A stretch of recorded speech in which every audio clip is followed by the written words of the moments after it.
It started the way all bedtime stories do, quietly, with the lights turned low and the world outside already slipping into sleep.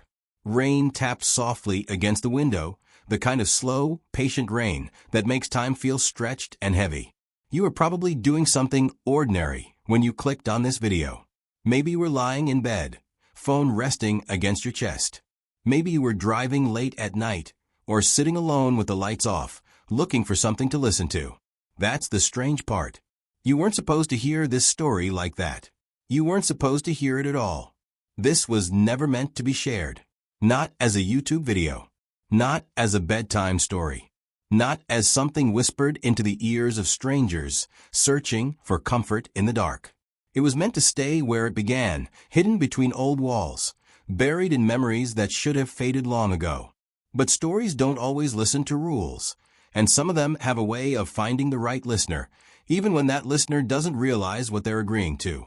I should probably tell you who I am, but names feel dangerous here. Names have weight, and weight leaves marks. Let's just say I was the kind of person who never believed in creepy bedtime stories or whispered warnings. I grew up hearing them, sure, but I always thought they were just ways to scare kids into sleeping early or staying out of trouble. Shadows in the corners, voices in the walls, something watching from the dark. All of it felt harmless, like background noise to a normal life. That changed the night I heard this story for the first time. I was young then, still small enough to think that adults knew what they were doing, still old enough to sense when something felt wrong. The house we lived in wasn't special. It wasn't old enough to be famous, and it wasn't broken enough to be scary. It was just a quiet place at the end of a quiet street, the kind of house you forget as soon as you leave it behind. Pale walls, narrow hallway, a staircase that creaked no matter how carefully you stepped. Every night followed the same routine. Dinner, a little television, brushing teeth, then bed. And every night, just before the lights went out, there was a story. That was normal, comforting even. A bedtime story was supposed to make you feel safe, supposed to slow your breathing and pull you gently toward sleep. This one didn't. The first time I heard it, I didn't even realize it was happening. I was already in bed, blanket pulled up to my chin, staring at the faint glow of the hallway light under my door. I remember feeling tired but restless, like my body wanted to sleep, but my mind refused to let go. That's when I heard a voice. It wasn't loud. It didn't call my name.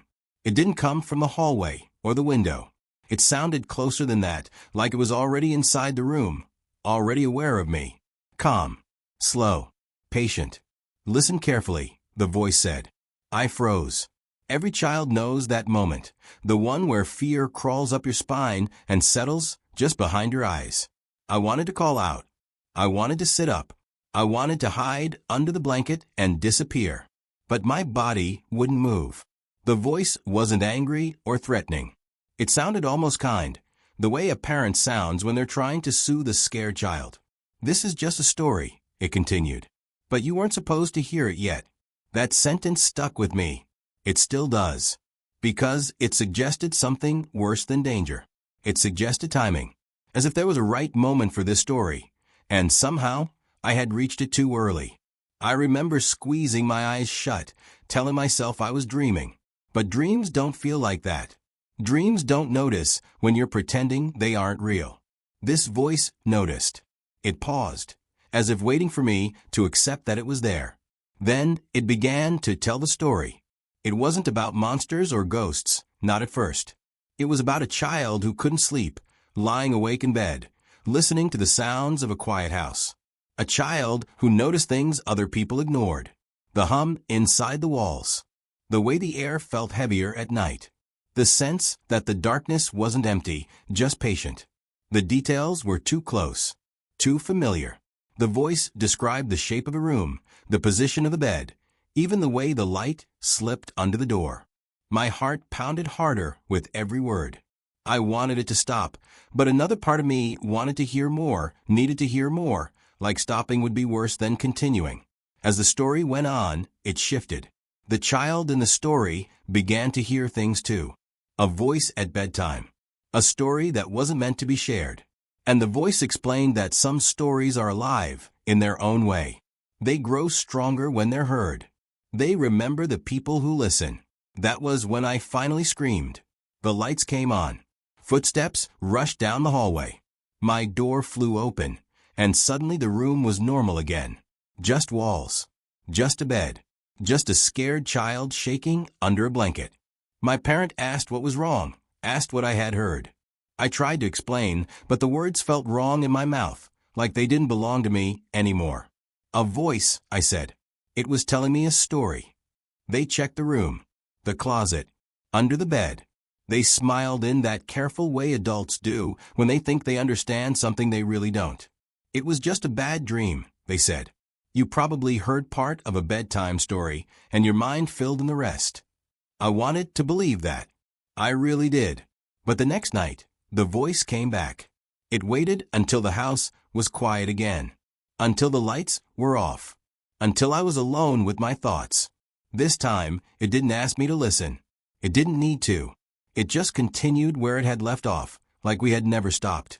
The story grew darker, not in a violent way, but in a slow, unsettling way. It talked about secrets kept behind smiles. About rules that were never explained, only enforced. About what happens when someone hears a story before they're ready, and how that story never quite lets them go. I started to dread bedtime. I tried staying awake as long as I could, sitting up in bed, humming to myself, anything to drown out the silence. But silence always won. And when it did, the voice returned, steady and calm, telling me more than I wanted to know.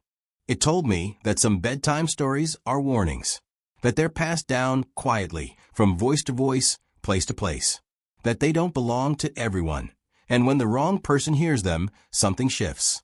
A door opens. A line gets crossed. I stopped telling anyone about it. Part of me was afraid they wouldn't believe me. Another part was afraid they would.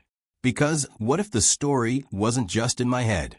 What if it was attached to the house, or the room, or me? Years passed. We moved away. The house became just another memory, filed away with old toys and faded photographs. The voice faded too, slowly, until it was nothing more than an uncomfortable feeling I couldn't quite explain. I grew up. I slept through the night. I told myself it was over. But stories like this don't end that easily. The first time I heard it again, I was an adult, fully grown, fully convinced that childhood fears had no place in my life anymore. It was late, too late. I was alone, scrolling through videos, looking for background noise to help me sleep. That's when I heard a familiar sentence. Listen carefully. My stomach dropped. My hands went cold. The voice was different, but the feeling was the same. Calm. Patient. Certain. This is just a story, it said, but you weren't supposed to hear it yet. I realized then that the story hadn't followed me. It had waited. And now, somehow, it was being told again. Shared. Spread. Finding new listeners who didn't know what they were agreeing to when they pressed play. That's why I'm telling you this now. Not to scare you. Not to make you turn off the lights or check the corners of your room. But because once you've heard even the beginning of this bedtime story, it's already too late to pretend you haven't. Somewhere, a voice is continuing the tale. Somewhere a child or an adult is lying awake, listening, feeling that same creeping sense of being noticed. And now, whether you meant to or not, you're part of it too. Because this story doesn't end when the video stops. It pauses. It waits. And the next part always comes when you least expect it. After that night, I stopped pretending it was a coincidence. The voice wasn't random, and it wasn't a dream. It had returned with purpose, like it knew I was finally old enough to understand what it was trying to say. I didn't sleep much after that. Every creak in the apartment sounded louder. Every pause in the background noise felt deliberate. Even silence seemed to listen back. During the day, life went on as usual. Work, conversations, traffic, people laughing about things that suddenly felt distant to me. I started paying closer attention to small details, the way I used to as a child. How certain rooms felt colder than others. How my phone would sometimes cut to silence when I was watching something late at night, as if the sound had been gently muted by an unseen hand. I told myself it was stress, exhaustion, too much screen time. That's what adults say when they don't want to admit they're scared. But fear has a way of sharpening memory. I began remembering things I hadn't thought about in years. The house from my childhood, the narrow hallway, the exact way the voice had paced itself, never rushing, never raising its tone. It had spoken like it had all the time in the world, like it knew I wasn't going anywhere. And now, years later, that same patience wrapped itself around me again. The story itself hadn't changed much. It still followed listener, someone ordinary, someone who believed bedtime stories were harmless. But the details were different now. More precise, more personal. It talked about adulthood, about the way people carry childhood fears quietly, hiding them behind responsibilities and routines. It talked about how listening never truly stops, even when you think it does. One night, I finally stayed awake on purpose. I didn't lie down. I didn't turn off the lights. I sat on the edge of my bed with my phone face down, room fully lit, heart racing. If the voice wanted my attention, I was going to give it on my terms. I told myself that confronting it would take away its power. I was wrong. It didn't come immediately. Hours passed. Midnight slipped into something later, quieter. The city outside settled into a low hum. Just when I started to feel foolish, the lights flickered once. Not enough to cause panic, just enough to notice. Then the voice returned, closer than before. "You're trying too hard," it said gently. "That's not how this works." I swallowed hard. My mouth felt dry, but I forced myself to speak. "What do you want?" The question came out smaller than I intended. The voice paused, as if considering whether I deserved an answer. "I want you to remember," it said. "And I want you to listen." It began filling in gaps I didn't know existed. It talked about the first time the story was told, long before my childhood, long before houses like mine existed. It described people sitting in the dark, sharing words meant to calm children, while quietly warning them at the same time. It hinted that the story was never written down, only passed from voice to ear, changing slightly with each telling, adapting to the listener. That's when I realized something unsettling. The story wasn't the same for everyone. It adjusted. It learned. I started noticing references that felt impossible for a simple bedtime story. Places I had visited. Thoughts I had never shared out loud. Small regrets, quiet fears, the kind of things you only admit to yourself at 3 in the morning. The voice wove them into the narrative, as if they had always been part of it. I tried recording it once. I set my phone to record audio before going to bed, hoping to prove to myself that I wasn't imagining any of this. The next morning, the file was there, but it was empty. No sound. No static. Just silence stretching across the timeline. That scared me more than hearing the voice ever had. As days turned into nights, the line between the story and my own thoughts began to blur. Sometimes I couldn't tell where one ended and the other began. I would catch myself finishing sentences the voice hadn't spoken yet, anticipating the rhythm, the pauses. It felt familiar in a way that made my skin crawl. The voice began asking questions, not directly, but through the story. Questions about choices. About moments when I should have spoken up and didn't. About promises I never kept, even to myself. It never judged. It didn't need to. It just observed, calmly laying everything out like pieces on a table. I wondered how many others were hearing it too. How many people clicked on a video like this, looking for a creepy story to help them sleep, not realizing they were stepping into something unfinished. The thought that this bedtime story could be spreading quietly made my chest tighten.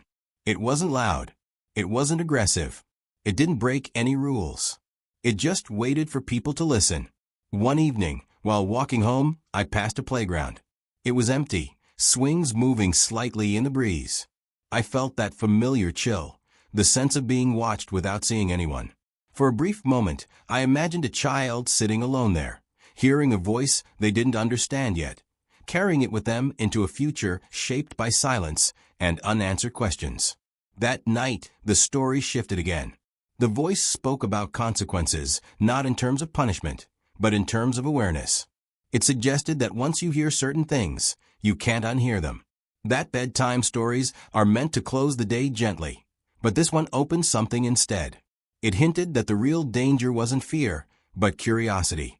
"You're closer now," the voice said softly. "Closer than you've ever been." I wanted to ask closer to what, but I already knew the answer wouldn't come yet. The story wasn't ready to reveal itself fully. It was building something, layer by layer, word by word, listener by listener. As I lay there, staring at the ceiling, I realized the most unsettling truth of all. The voice no longer needed the darkness. It no longer needed sleep. It had found another way in. And somewhere between listening and understanding, I began to wonder whether the story was still being told to me, or whether it was slowly teaching me how to tell it myself.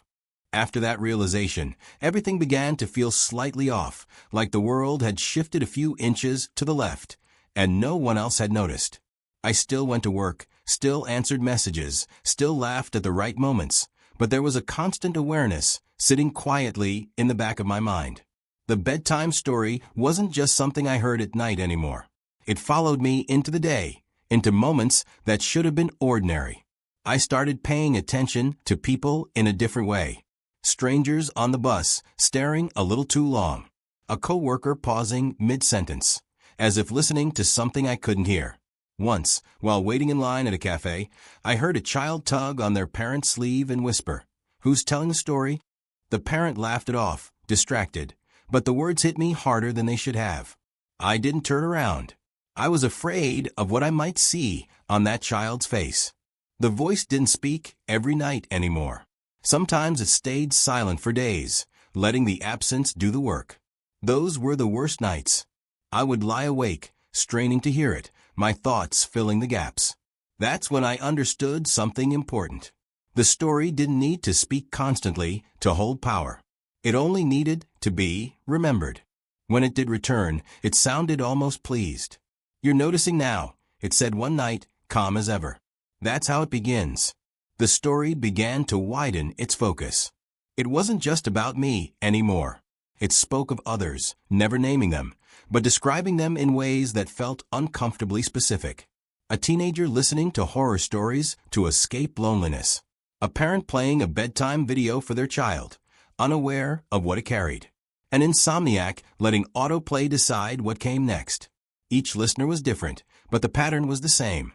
Curiosity first, comfort second, unease last. I tried to fight it by grounding myself in reality. I kept the television on at night.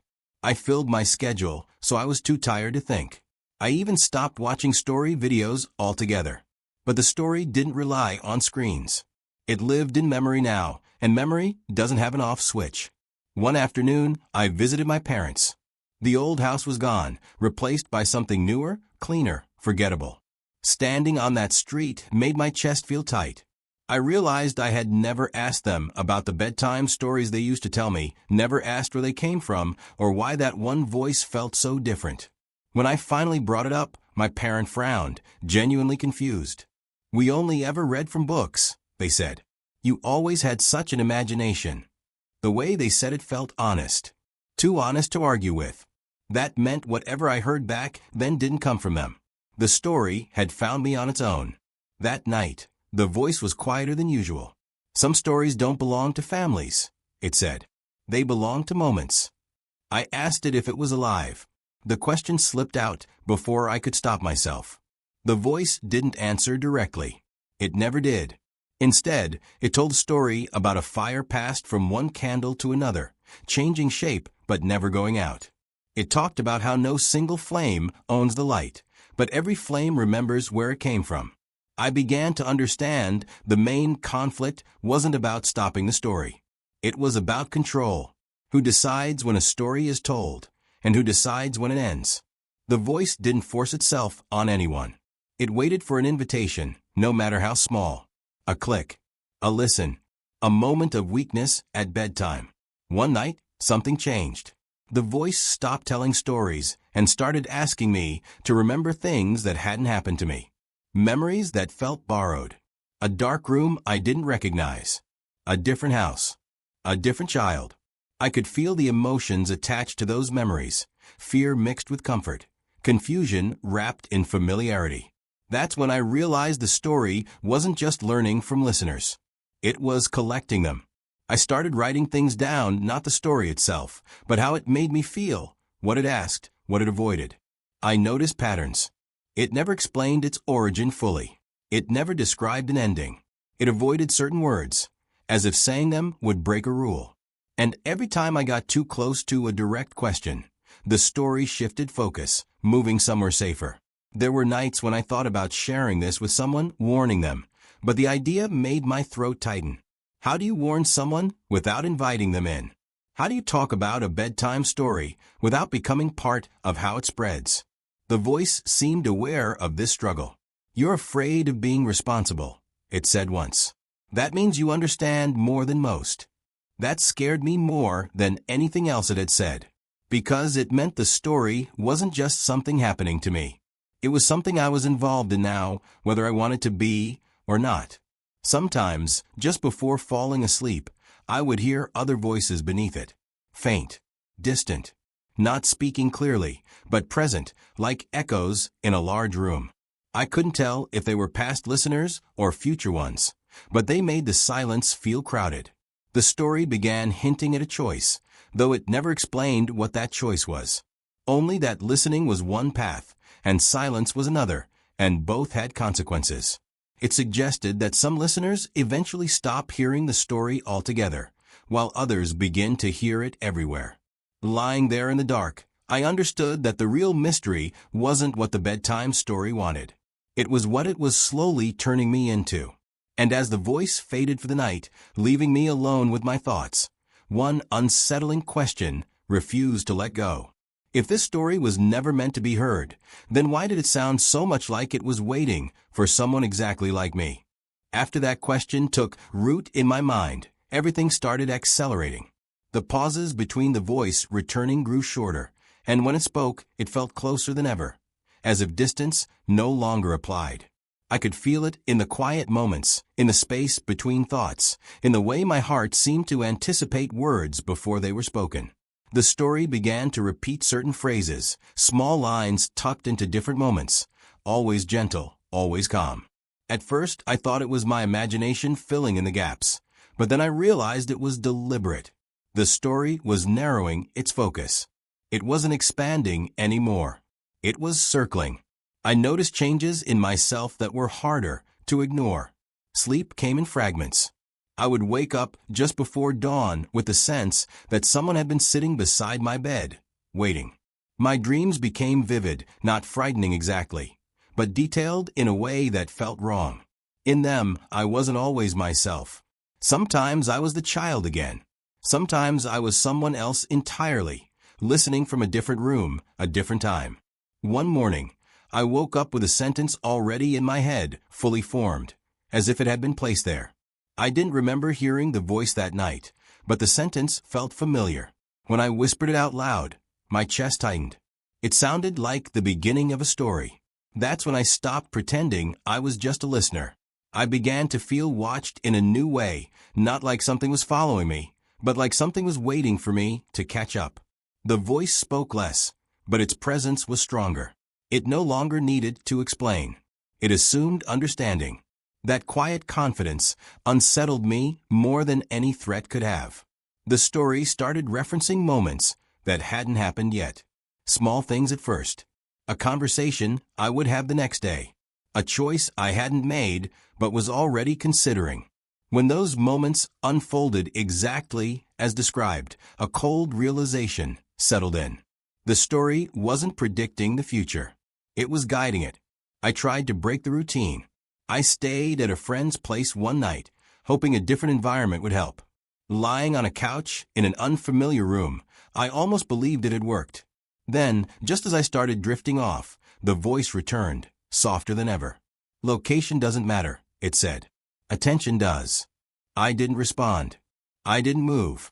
But inside, panic began to rise. The story told me about other listeners who had tried the same thing, who believed distance or distraction would protect them. It spoke of their relief, brief and fragile, before understanding settled in. "You can't unknow what you've heard," the voice continued. "That's the conflict." The word echoed in my mind long after the voice fell silent. Conflict. Not fear. Not danger. awareness. I started to wonder what would happen if I stopped listening completely. Not just at night, but everywhere. If I refused to engage with the story, refused to remember it, refused to carry it forward. The idea felt heavy, like standing at the edge of something irreversible. That night, the story pushed closer than it ever had before. The voice didn't speak immediately. Instead, I heard the sound of breathing, slow and steady, matching my own. I realized with a jolt that it wasn't breathing. It was mirroring, waiting for me to notice. "You're nearing the part most people never reach," it said quietly. "The part where the story decides what to do with you." I asked it what happened to the others. The ones who listened too long. The ones who understood too much. The voice didn't answer directly. It told a story, instead, about someone who began telling the bedtime story to others, convinced they were warning them, only to realize too late that they were continuing it. My throat tightened. I could see the shape of the trap now, even if I couldn't see the way out. The voice spoke about responsibility, about how stories survive because people carry them. It reminded me that I had already shared part of it, even if I didn't mean to.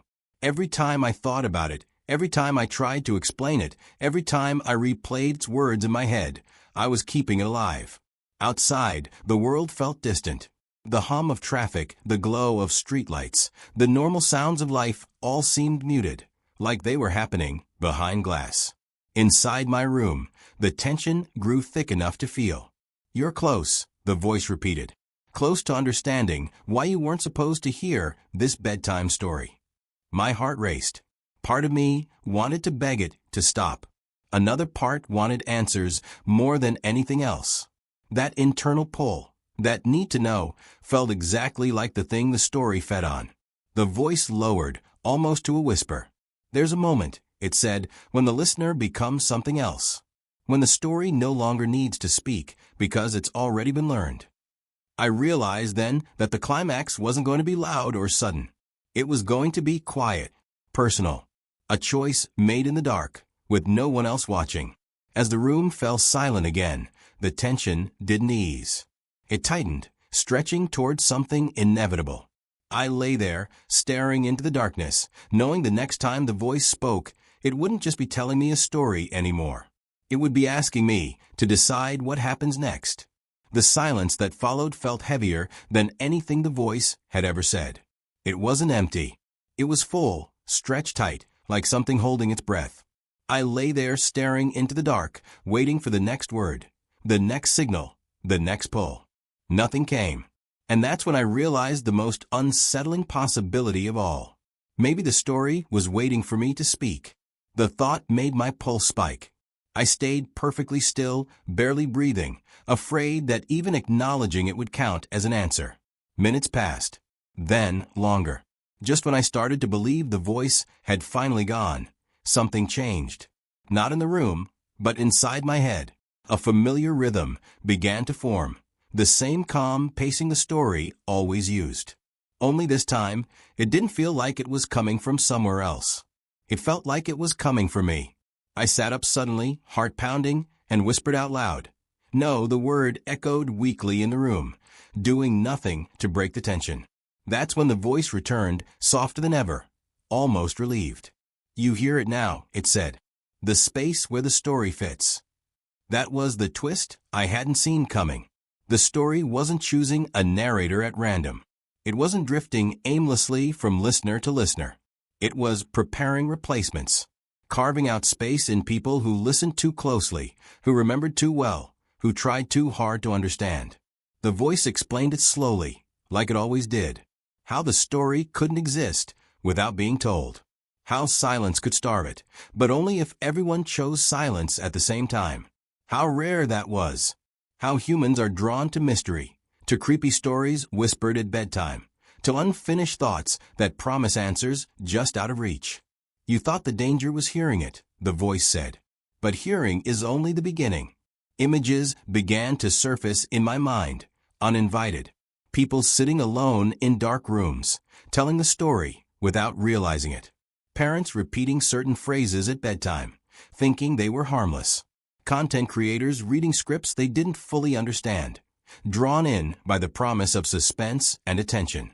None of them knew where the story truly came from, only that it worked. That's when I understood the scale of it. This wasn't just happening to me. It was happening quietly, everywhere, spreading through curiosity and comfort, hidden inside soothing voices and familiar formats. The bedtime story wasn't breaking any rules. It didn't need to. It blended in. I asked the voice how long it had been like this. Longer than you think, it replied. Longer than you can measure. The second plot twist settled in with a slow, sinking weight. The story didn't just adapt to listeners. It erased the ones who finished it. Not by harming them, not by making them disappear, but by emptying their need to listen. Those people moved on, slept peacefully, forgot the unease. And in doing so, they left behind something unfinished that someone else would feel compelled to complete. The voice told me that some listeners reach a point where the story feels familiar enough to repeat. They believe they're in control then. They believe they're warning others. But the story knows the difference between a warning and an invitation. My hands were shaking now. I realized why the voice had never rushed, never threatened, never forced answers. It didn't have to. Time worked in its favor. So did human nature. You're at the edge, it said. Most people don't notice the edge until they've already crossed it. I thought about all the nights I had replayed the story in my head, all the times I had imagined explaining it, shaping it into words that made sense. I thought about how natural it would feel to start from the beginning, to tell someone else about the voice, the mystery, the warning hidden inside a bedtime story. That urge terrified me. The voice grew quieter, more intimate. You don't have to decide now, it said. The story can wait. It always does. That was the cruelest part. There was no deadline, no dramatic countdown. Just the steady pressure of something unfinished. The knowledge that every night I stayed silent, the story would grow heavier inside me, more complete, more ready. I asked it what happened if I refused completely, if I never told it, if I let it die with me. For the first time, the voice hesitated. Then someone else will hear it, it finally said. Because someone always does. That answer raised the stakes in a way I wasn't prepared for. Silence wouldn't end the story. It would just delay it, push it toward someone less aware, someone younger, someone more vulnerable. The story would continue, either through me or around me. Outside, dawn began to creep in through the window, turning the darkness gray. The ordinary world slowly returned, but the tension didn't fade. If anything, it sharpened. I felt like I was standing in the middle of something vast and quiet, something that didn't need permission to exist. The voice spoke one last time before falling silent again. The next part isn't about listening, it said. It's about choosing how the story sounds when it's told. As the room filled with early morning light, I knew the real climax was getting closer. Not because the story was becoming louder, but because it was becoming mine. And whether I wanted it or not, the bedtime story was waiting for the moment I decided what to do with it. The decision didn't come all at once. It arrived quietly, in pieces, as I sat there watching the morning light settle into the room. I understood then that the story had never wanted fear for me. Fear fades. What it wanted was attention shaped into purpose. And I realized something else, something the voice hadn't said out loud. If stories survive by being told, then they can also be changed by how they're told. That night, when the darkness returned and the room fell still, I didn't wait for the voice. I spoke first. "This is just a story," I said, my voice steady even though my hands were shaking. The air felt different immediately, like a pressure shift before a storm. The voice answered, but for the first time, it didn't sound fully in control. "You're not supposed to do that," it said. I continued anyway. I repeated the opening words the story always used, but I changed the rhythm. I slowed it down, softened it. I talked about listening, not as a trap, but as a choice. I described the listener not as someone pulled forward by curiosity, but as someone who could step back. The voice interrupted me, sharper than before. "That's not how it goes." "It is now," I replied.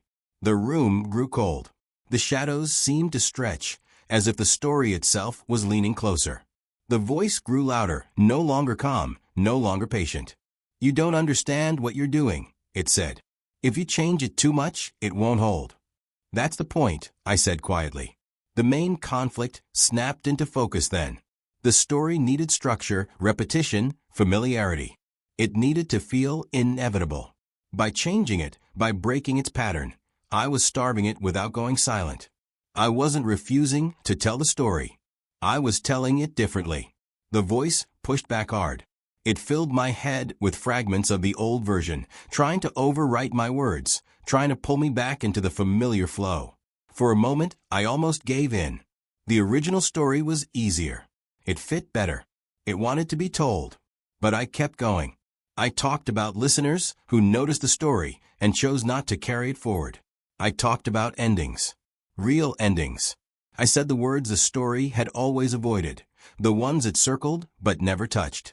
I described the moment when the voice fades, not because it's ignored, but because it's understood and released. The pressure cracked. The voice stuttered, losing its smooth pacing. "You're unraveling it," it said, and for the first time, I heard something underneath the calm. Fear. "I'm finishing it," I replied. The room felt like it exhaled. The shadows shrank. The air warmed. The voice grew quieter, weaker, as if each word cost it something now. "This story wasn't meant to end," it whispered. "No," I said. "It just wasn't meant to end like this." With one final sentence, I closed the loop. I gave the story a clear ending, one that didn't invite continuation, one that didn't leave a door cracked open. The voice tried to speak again, but the words tangled, then dissolved into silence. Real silence. Not the heavy, waiting kind. The ordinary kind. The kind that lets you sleep. I didn't hear the voice again after that. Not that night. Not the next. The dream stopped. The sense of being watched faded. For the first time in years, bedtime felt like bedtime again. Weeks passed. Then months. Life returned to its normal rhythm. The story became something I remembered without feeling pulled by it. I thought I had won. I thought the conflict was resolved. And in many ways, it was. The voice was gone. The story was finished. Or so I believed. The final twist came quietly, the way this story always did. One evening, scrolling through videos, half asleep, I saw a familiar title appear in my feed. Different wording. Same feeling. A bedtime story promising mystery, comfort, unease. The comments were full of people saying it helped them sleep, that it felt strangely personal, that something about it stayed with them. I clicked. The voice wasn't the same. It wasn't mine. It wasn't the old one either. But the structure was there, reshaped, refined. Someone else had found the story. Someone else had listened closely enough to feel the gaps and try to fill them. That's when I understood the last truth the story had kept for me. You can end a version of a story, but you can't destroy the need that creates it. The conflict had been resolved, but the cycle hadn't been broken. It had evolved. The bedtime story no longer relied on one voice or one listener. It lived in the quiet space where people look for comfort in the dark. As I closed the video, a chill ran through me, not from fear, but recognition. The story hadn't chosen me because I was special. It chose me because I noticed. And noticing is contagious. Somewhere, someone else was lying in bed, listening, feeling that familiar pull. Somewhere, a new voice was learning how the story worked. And even now, as you sit there hearing this, there's one last thing you should understand. The story isn't waiting to be told. It's waiting to be heard. After that realization settled in, I stopped fighting the truth of it. The story didn't end because I wanted it to. And it didn't continue because it was evil or unstoppable. It continued because people are human. We look for meaning when the world feels quiet. We reach for bedtime stories when sleep won't come. We listen when something speaks softly instead of shouting. Once I accepted that, the fear finally loosened its grip. I stopped searching for the story online. I stopped testing myself to see if I could still hear the voice. I didn't need proof anymore. What mattered was understanding what had happened and why. The bedtime story had attached itself to curiosity, to the simple human habit of listening when we're tired and vulnerable. It wasn't alive in the way monsters are alive. It was alive the way ideas are. That answered the question that had haunted me since childhood. The story wasn't tied to the house or the room or even the voice. It was tied to attention. That was why distance never worked. That was why silence alone wasn't enough. And that was why changing it had weakened it, even if it hadn't erased it completely. I thought about the people I'd imagined earlier, the other listeners scattered across time and place. Some of them probably heard the story once and forgot it. Some carried it for years without understanding why certain words felt heavier than others. And some, like me, noticed too much and got too close. Not all of them became storytellers. Most of them just learned to live with the echo. That realization softened something inside me. I wasn't alone, and I never had been. The story made sure of that, even if it never said so directly. Sleep came easier after that. Not perfect, but honest. When I lay in bed now, the darkness felt empty again, in a good way. The quiet returned to being just quiet. And when thoughts wandered, I learned to let them pass instead of following them down every path they offered. Time did what it always does. It moved forward. The tension faded into memory, and the memory lost its sharp edges. I could think about the story without feeling pulled into it. I could talk about it in general terms without feeding it. That was the balance the voice never wanted me to find. The final piece fell into place one ordinary evening, months later, when I found myself reading a simple bedtime story to someone else. Nothing creepy. Nothing mysterious. Just words meant to slow the world down and make the night feel safe. As I spoke, I paid attention to how the listener reacted, how their breathing changed, how comfort settled in instead of unease. That's when it hit me. The real opposite of that forbidden bedtime story wasn't silence. It was intention. Stories aren't dangerous because they're dark or mysterious. They become dangerous when they're careless, when they're told without thinking about where they land or who is listening. The story I heard as a child wasn't wrong because it was unsettling. It was wrong because it never offered an ending, never offered rest. I finally understood why the voice had been so calm, so patient. It wasn't confident because it was powerful. It was confident because most people never stop to question what they're carrying forward. I had. That didn't make me special. It just made me responsible. The story still exists out there in fragments, in altered versions, in echoes. It always will. But it no longer owns me, and it doesn't need to. I know how it works now. I know that curiosity can be guided, that tension doesn't have to lead somewhere dark, and that endings matter more than beginnings. If you've listened this far, maybe you feel that same quiet awareness. Not fear, but recognition. The sense that stories shape us more than we realize, especially the ones we hear when we're tired, alone, or looking for comfort. That's not something to be afraid of. It's something to be mindful of. Because every story you listen to becomes part of your inner world, even if only for a moment. And every story you tell leaves something behind, whether you intend it to or not. The bedtime story I wasn't supposed to hear taught me that attention is powerful, but choice is stronger. You don't have to carry every story that reaches you.